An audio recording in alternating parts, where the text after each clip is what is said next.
And like I said earlier on, if documents are no longer needed, they need to be shredded. But for statutory purposes, if I need to keep certain documents, I need to keep them for at least a minimum of 5 years. But it doesn't necessarily mean that after 5 years I can dispose of them. You can still keep them in storage somewhere, because there has been cases in the past where SARS after 6 or 7 years have requested payroll information. So you can imagine, if you've destroyed it, you have to now go back and look into your system, of which maybe you even have forgotten the password that you were using at the time and you can't access it. And additional to that, I mean, in the HR office, I'm going to include payroll as part of the HR office. There's people that come through to our offices and talk about certain things. So if you have documents laying around, people can just, have view of what's on there. Sometimes you're dealing with confidential information. So just be mindful of how you put your documentation on your desk. Yeah. And looking at your whole function, right, what are the challenges that you face maybe on a monthly basis when it comes to the payroll function? There is a lot. 1, 2, 3, 4.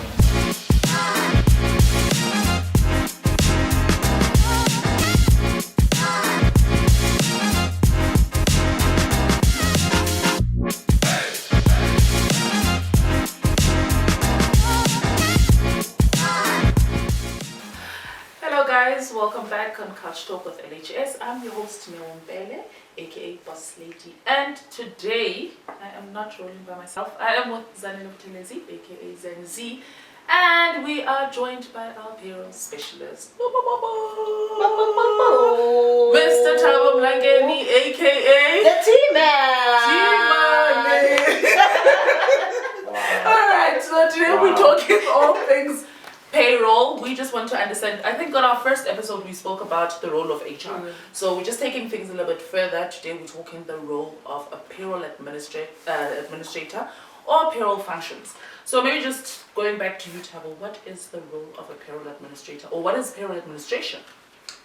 Essentially, payroll administration is to pay employees that have done work and to keep records of payments that have been made. In a nutshell, you do work as an employee, I pay you your salary, I need to ensure that it's paid on time and that you receive your payslip on time at the end of the month, no excuses. Okay, alright, so in that, so it's a transaction, right? You, an employee gives you a service and an employer has to pay that employee for the service that they provided. So what are the rules or the laws that govern payroll functions? There are several. There's the Unemployment Insurance Fund. That's UIF. That is correct. Okay. There's the Basic Conditions of Employment Act, in short, the BCA. And there is the Labour law also that governs it. And there's also the Occupational Injury and Diseases Act that also governs. There's also the Income Tax Act, most importantly. Those are generally your statutory acts that are available that govern how payroll is done. I think we need to just have maybe another topic where we talk in detail about these laws, because you spoke about tax, and we start talking about tax, it's a different story. You talk about UIF, some people don't know how it's calculated, just so that at least people are aware of how UIF is calculated, all these statutory deductions and things like that. Okay, so now in terms of the payroll functions or the payroll administrator, confidentiality, I would assume, is very key in this particular role. Extremely. So how important is it, and why should we have confidentiality if I'm a payroll administrator or I'm in payroll or dealing with people's salaries? Essentially, it is one of the requirements when you're doing payroll to have confidentiality because you are dealing with people information which cannot just be shared with anyone. Recently, the POPI Act was introduced, obviously with certain regulations that also affect payroll. So it's even more stringent now that information is kept safe. You can't obviously have someone's payslip printed and just keep it lying on the floor for everyone to see. Information has to be either locked up when obviously it's in paper. If it's no longer in use, it needs to be shredded. So companies need to ensure that if they no longer need the use of printed material, that information is shredded and not just torn and thrown into a bin. Because if I tear it up, anyone can pick it up and just restructure that piece of paper.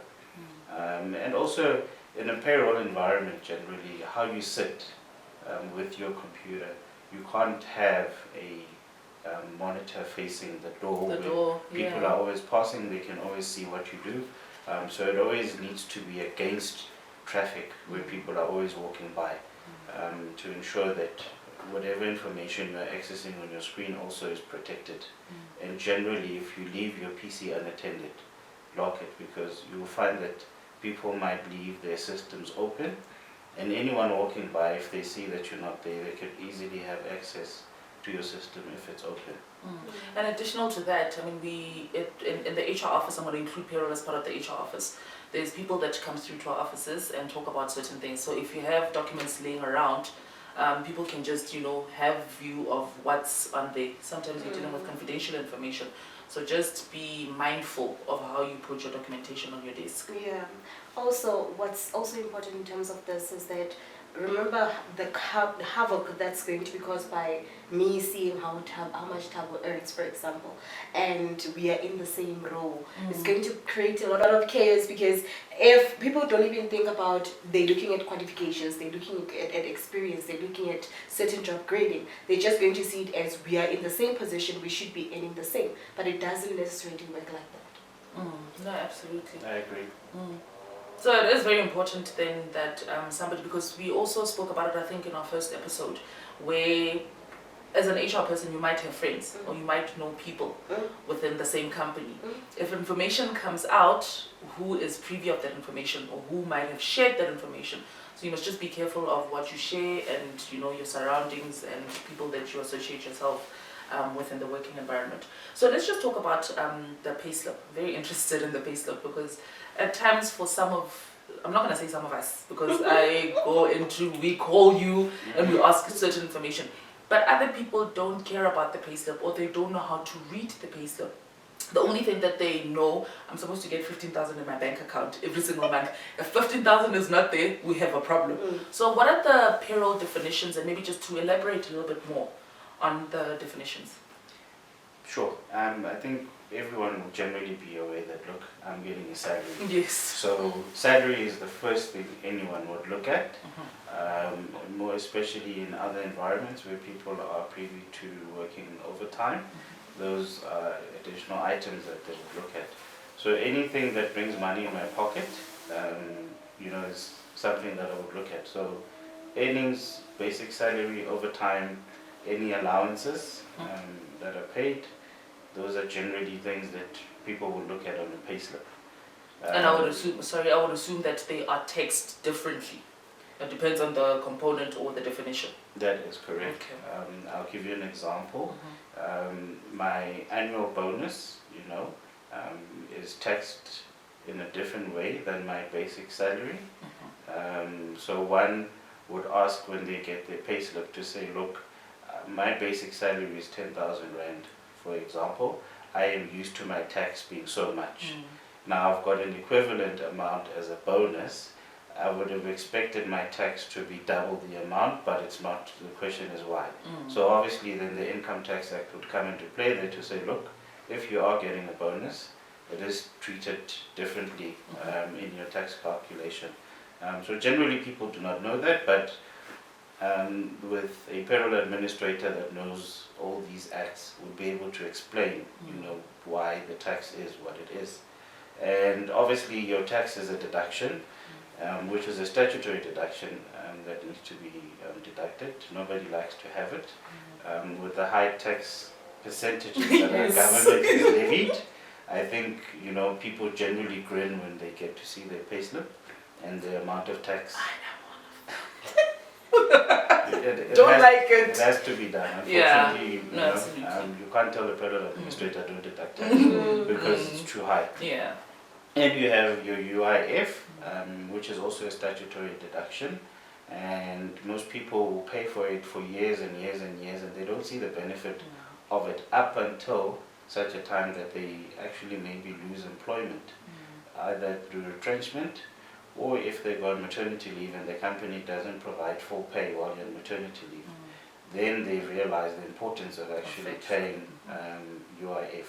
The company also contributes towards it as well, and the employee also pays their portion.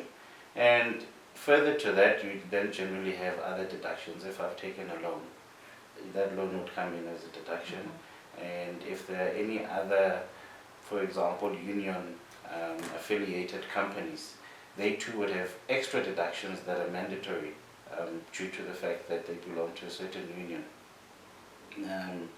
And also, if companies belong to, for example, like in the factory industry, certain companies need to belong to a certain industrial council, like in the steel industry. And that particular industrial council has further deductions that they make, which employees don't really have a choice to say whether they want to have them or not. Obviously, they are to benefit the industrial council from, well, basically on a cash flow basis, and also some of them protect the employees in terms of when they need to get paid when they're on sick leave. For example, there's things like sick pay that they will contribute towards. So yeah, further to that, all of those earnings deductions ultimately lead to the money that I receive in my bank, which is my net pay. So yeah, generally when I look at my payslip, I'm happy to see everything that is on the left, which are all my earnings. I'm very sad to see everything that is on the right, which is my deductions. Yeah. You know. Yeah. So yes, so generally a payslip will be made up of all of those, and the company also makes certain contributions. So obviously UIF, as I mentioned, is one of them. They also contribute to the skills development levy, which is like 1%.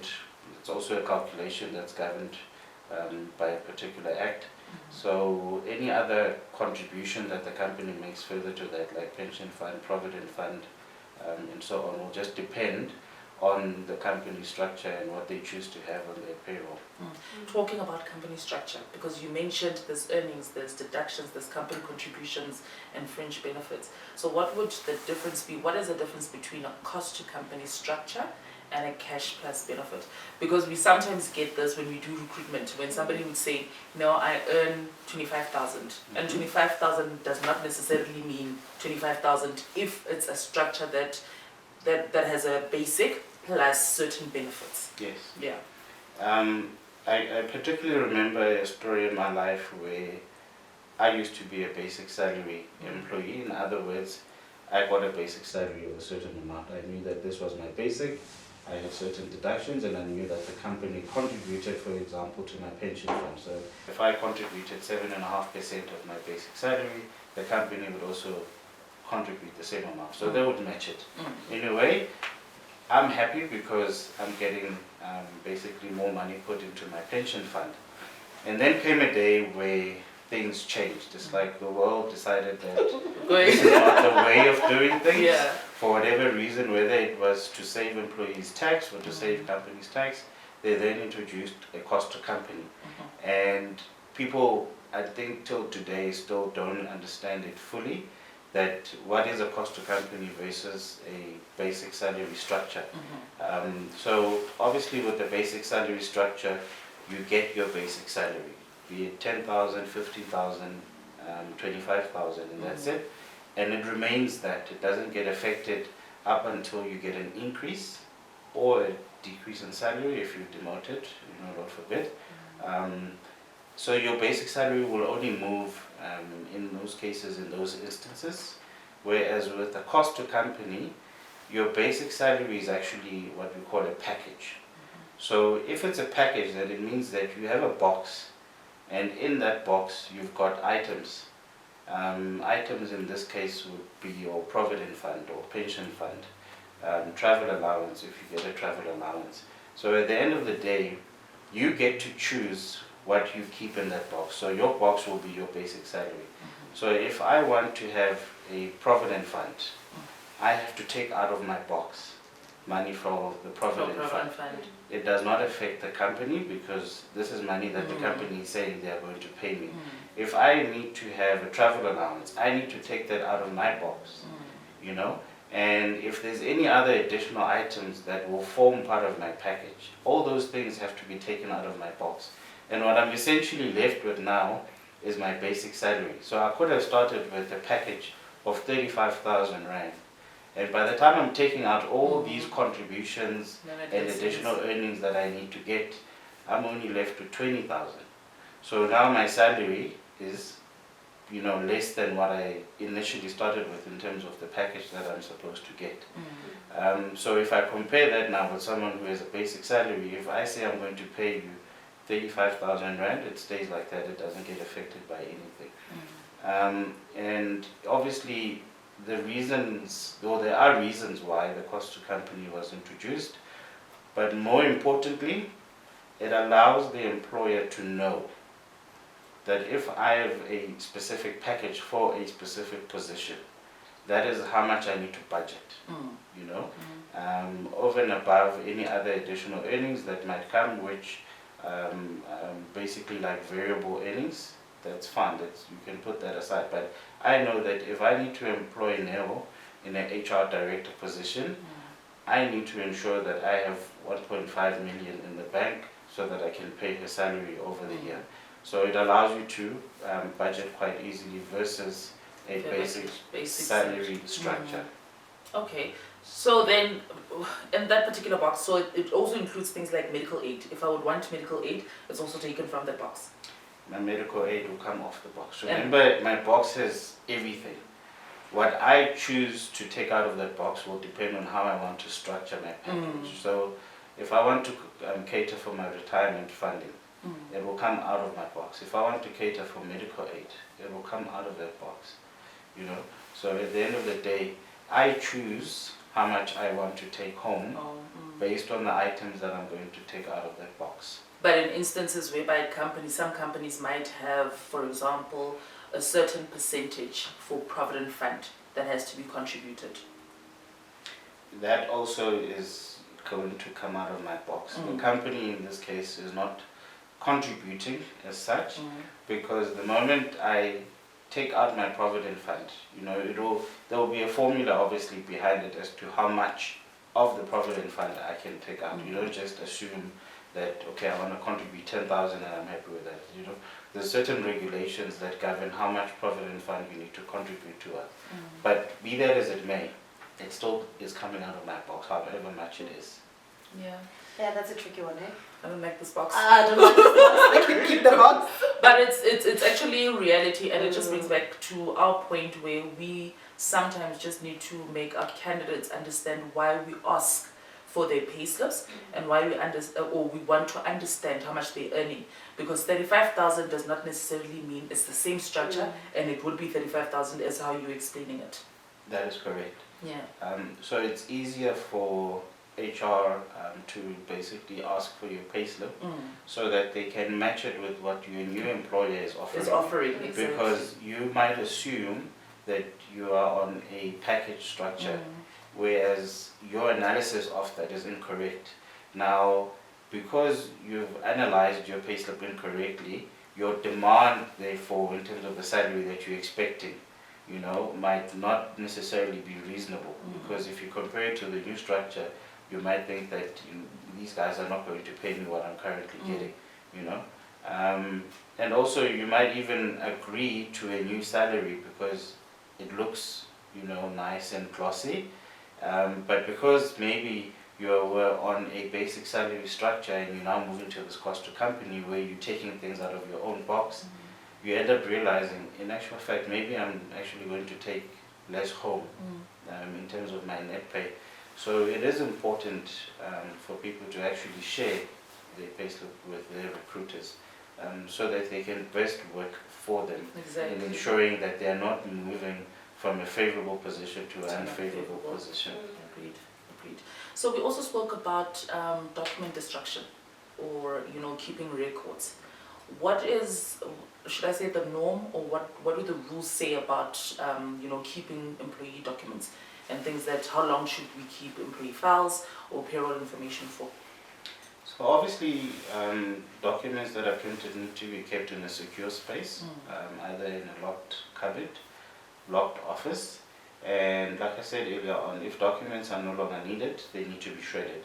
But for statutory purposes, if I need to keep certain documents, I need to keep them for at least a minimum of 5 years. But it doesn't necessarily mean that after 5 years I can dispose of them.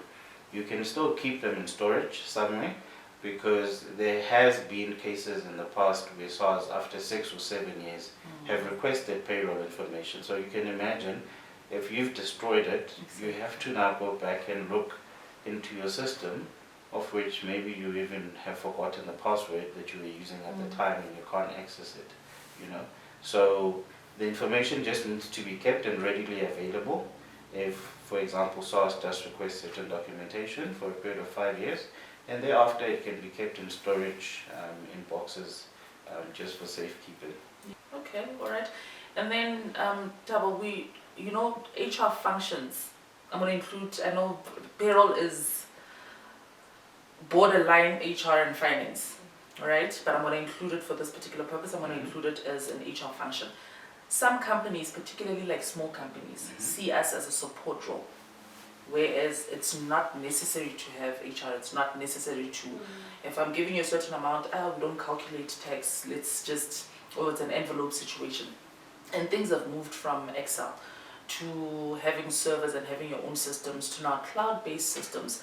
What can you recommend, or what should small companies do in this particular case, whereas maybe they can't afford servers, they can't afford certain systems? Does the outsourcing portion cover what their requirements would be? So quite often people running smaller companies would look at saving money, maybe for having more cash flow. So there's certain corners that they will cut.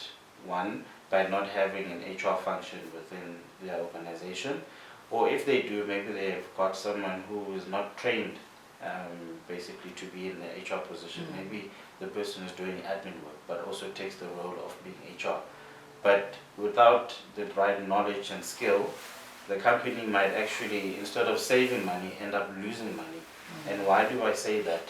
If they've dismissed someone, and it's an unfair procedure because they don't know any better, and that person goes to the CCMA, and the CCMA ends up awarding, that case to the claimant, in this case being the person who was unfairly dismissed, they might end up losing money because they have to pay this person, one, a salary of X months, depending on when they were dismissed, and that compensation will obviously be dependent on the CCMA as to, look, you've inconvenienced this person, they could be unemployed for so many months, therefore you are going to pay now a salary of 20 months or however many months to someone who actually didn't do the job. Whereas when that person left, you had to employ someone to fill their position. So you sort of pay two salaries, for one person who's doing the job and for the other person who's not there. So you end up losing money. So coming back to HR basically as a function within an organization, it doesn't matter how small you are.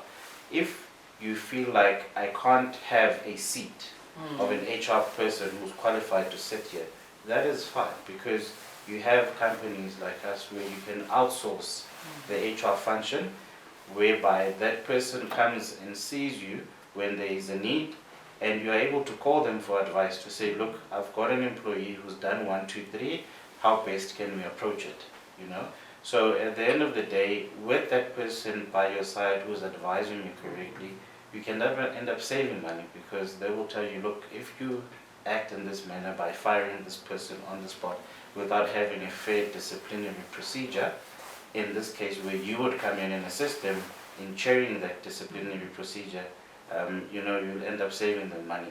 And the person would also, after that process, feel like, look, I was treated fairly as an employee. If I was dismissed, it is probably due to my own negligence or reasons, that were not good or that were not satisfactory to the company's image. And looking at your whole function, right, what are the challenges that you face maybe on a monthly basis when it comes to the payroll function? There is a lot. One, having people submit data on time.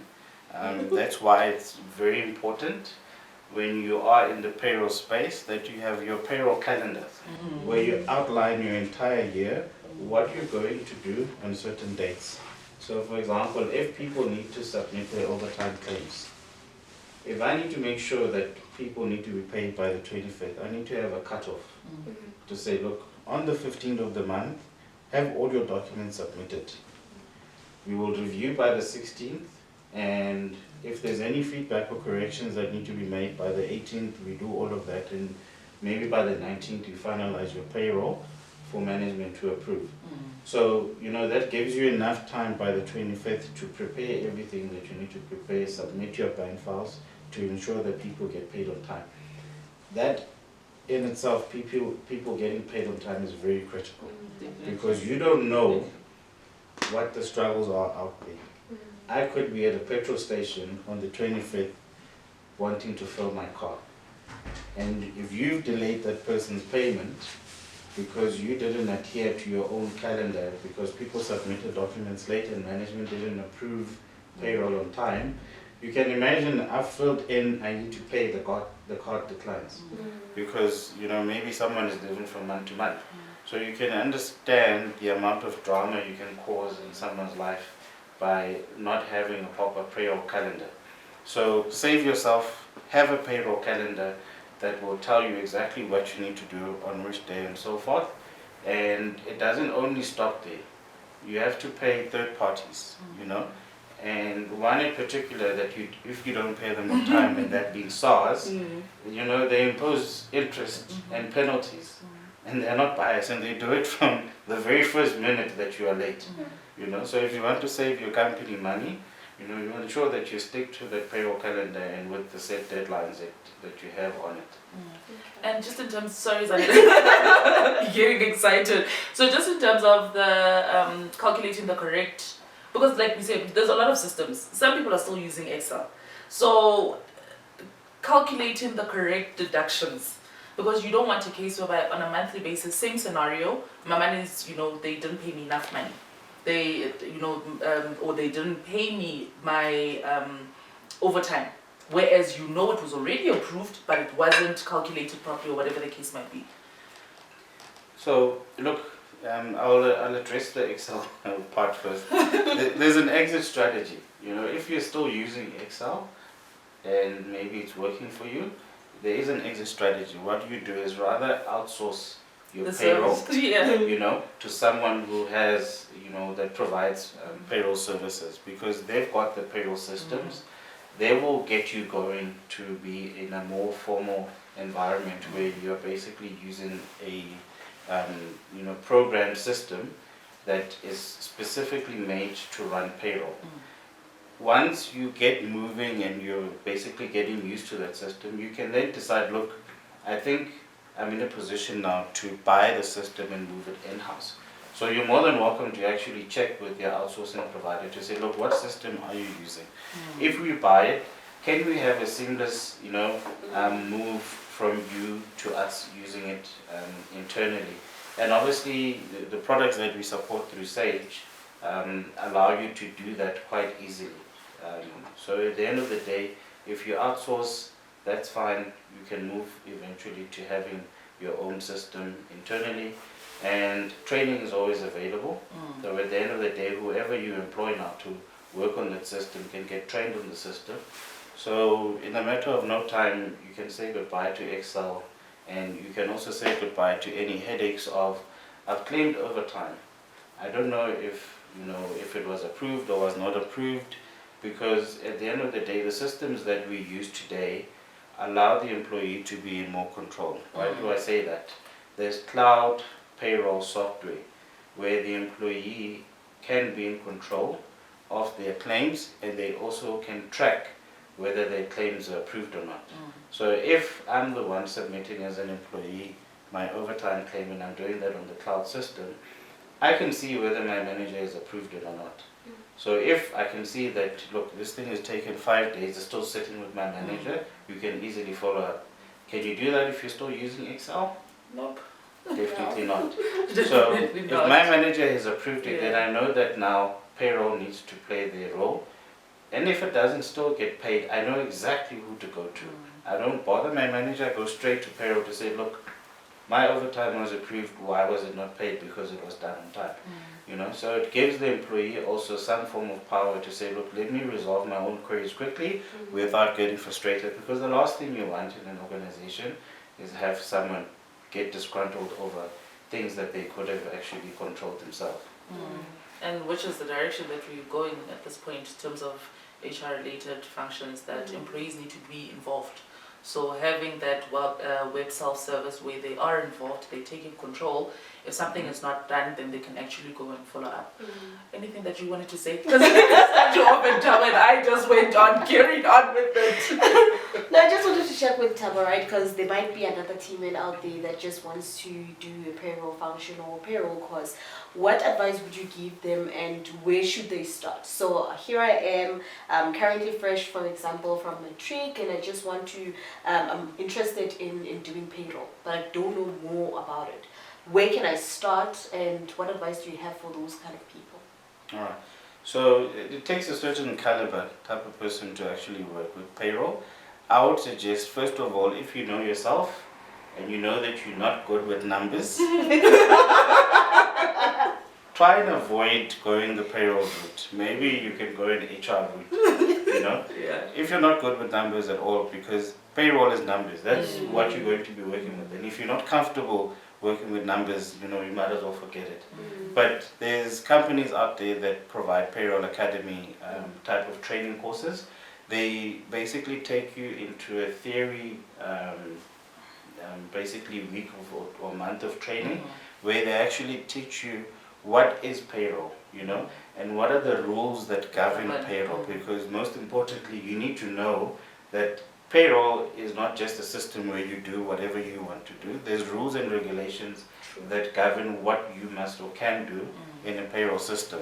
So if you can, for example, find a company that can provide a payroll academy type of training, they should give you a more comprehensive training course. Then you can maybe once you have completed that course, start in a position of a junior payroll administrator, you know, with someone guiding you obviously on how to work on the system and how you go about your daily functions. If not, you can go the university route, maybe do a BCom accounting type of course, but that will lead you obviously in different directions. It will be up to you to choose whether you want to be part of a payroll team. Because if I do, for example, BCom accounting, I can end up being a financial manager.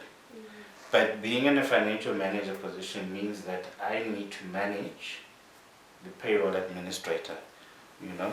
So at the end of the day, it will be up to you as to which route you take if you go that route. But if you strictly want to do payroll and nothing else, find a company that does payroll academy training, and you know, I think that would be sufficient. And you can build from that, you know, you can build from that by attending workshops, because there's always workshops that are being run that basically cater for changes in the acts. And if you basically attend those type of workshops, you ensure that your knowledge is always fresh and you always keep up to date with whatever changes that are, especially with the acts. Okay. That's great. Thank you so much, Thabo. So very important then, if you want to go into the payroll function, you must be good with numbers. You must understand numbers. Alright, so that's it from us, guys. So if there's anything that you want to hear more about payroll, or if there's any clarity that you want to seek, any comments that you want to drop, please make sure that you do comment on our page. So don't forget to like, share and subscribe. Thank you very much. See you next time. Bye. Boo, boo, boo, boo.